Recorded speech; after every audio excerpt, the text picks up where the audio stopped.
warahmatullahi wabarakatuh. Masih semangat? Bagaimana kabarnya? Kalau kita buka, pembukaannya adalah selawat dengan membaca selawat Fatih. Dipersilakan.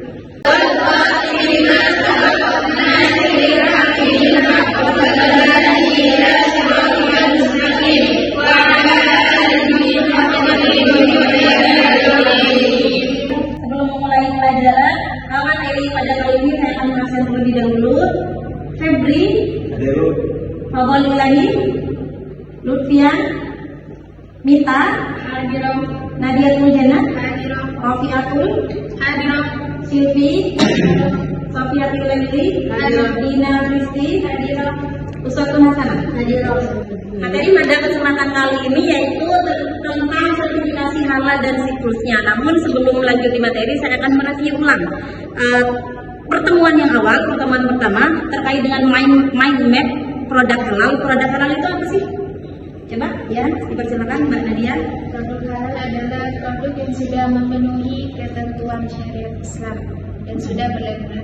Jadi produk halal itu adalah produk yang sudah memenuhi kriteria dan sudah berlabel, sudah dikasih label oleh siapa? Siapa yang harus mengasih label itu? MUI, ya, Majelis Ulama Indonesia. Namun di atas MUI itu ada namanya LPPOM MUI. Apa itu LPPOM MUI? Yap. LPPOM MUI, siapa yang bisa jawab? Jadi LPPOM MUI itu adalah lembaga pengkajian pangan, obat-obatan, apa saja? Obat-obatan dan kosmetik ya. Jadi ada 3 sebenarnya yang bisa didaftarkan halal ini, apa saja? Ada produk makanan, ada kesehatan, ada obat-obatan ya. Dilanjut. Nah, sertifikasi halal itu apa? Siapa yang bisa jawab? Silakan. Sertifikasi halal adalah sertifikasi halal. Ya, Mbak Jena. Dapat pemeriksaan untuk membuktikan bahwa bahan baku, proses produksi dan sistem jaminan halal produk pada suatu perusahaan sudah sesuai dengan standar yang ditetapkan LPPOM MUI. Jadi sertifikasi halal itu diatur oleh Undang-Undang Nomor 33 Tahun 2014 yang melibatkan BPJDH, LPPOM MUI, dan MUI sendiri. Jadi yang mengeluarkan ketua adalah MUI dan yang mengeluarkan sertifikatnya adalah LPPOM MUI. Siapa saja pihak-pihak yang terlibat dalam sertifikasi halal ini? Yang sudah saya jelaskan tadi, bahwasanya ada BPJPH. Apa itu BPJPH? Badan penyelenggara, Badan penyelenggara jaminan produk halal. Ya. Jadi lembaga ini adalah lembaga pemerintah yang digaungkan Kementerian Agama Republik Indonesia yang bertugas menyelenggarakan jaminan produk halal itu sendiri.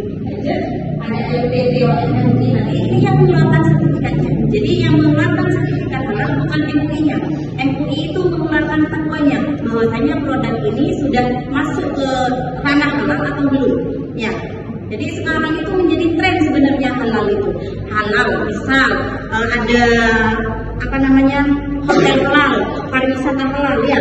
Semuanya bertren halal sekarang. Dan itu harus diurus bagaimana dia dokumen yang dibutuhkan oleh pelaku usaha. Jadi pelaku usaha itu membutuhkan dokumen apa saja. Yang pertama adalah surat permohonan dan formulir pendaftaran. Yang kedua NIB dan lisensi impor. Yang ketiga adalah data pelaku usaha dan data produk serta bahan yang digunakan oleh pelaku usaha itu sendiri. Lalu bagaimana apakah harus mendaftar ke lembaganya? Apa bisa online? Bisa. Jadi online bisa melalui si halal. Kalian bisa cek di sini ptsp.halal.go.id. Ya. Selanjutnya akan dilakukan verifikasi dan pembayaran karena verifikasi dan pembayaran ini dibutuhkan oleh LPPOM itu. Namun apakah semua produk makanan atau gratis atau harus dibayar gitu ya. Ya, sekarang itu sudah difasilitasi oleh LPBM dan DPJH ini bahwasanya mendaftar produk halal ini gratis seperti itu. Lanjut, ada audit dan laporan, dan yang paling akhir ketetapan akhirnya ada di LPPOM MUI yang melalui fatwa MUI tadi. Nah, selanjutnya adalah hak dan kewajiban dari pelaku usaha. Apa saja haknya? Yang pertama adalah mendapatkan informasi lengkap. Makanya per Oktober, per 17 Oktober 2024 itu semua pelaku usaha yang mempunyai usaha wajib mendaftarkan usahanya ke sertifikasi halal itu. Ya. Terus mendapatkan informasi lengkap dan mengajukan keluhan. Keluhannya apa? Ya, itu bisa diajukan. Lalu apa kewajiban dari pelaku usaha? Kewajibannya memberikan data yang benar. Artinya dalam artian apa? Misal bahan makanannya ada minyak babi, misal dalam tanda kutip. Itu dilaporkan tidak ada minyak babi. Ya, maka dalam artian pelaku usaha itu tidak melakukan kewajiban ini. Dia tidak memberikan informasi yang tepat kepada siapa? Kepada MUI, kepada Majelis Ulama Indonesia. Yang ketiga adalah memisahkan produk halal dan non halal. Jadi ini sangat penting ya, memisahkan antara produk halal dan non halal. Terus yang keempat adalah memiliki penyelia halal. Ya, sudah ada sekarang pemotong kambing, pemotong sapi pada waktu Idul Adha itu harus bersertifikasi halal, harus sudah punya sertifikatnya. Yang beli, ya, jadi tidak mau langsung beli itu tidak boleh. Yang terakhir adalah melaporkan perubahan bahan jika ada perubahan bahan yang digunakan oleh pelaku usaha tersebut. Next, kesimpulannya apa?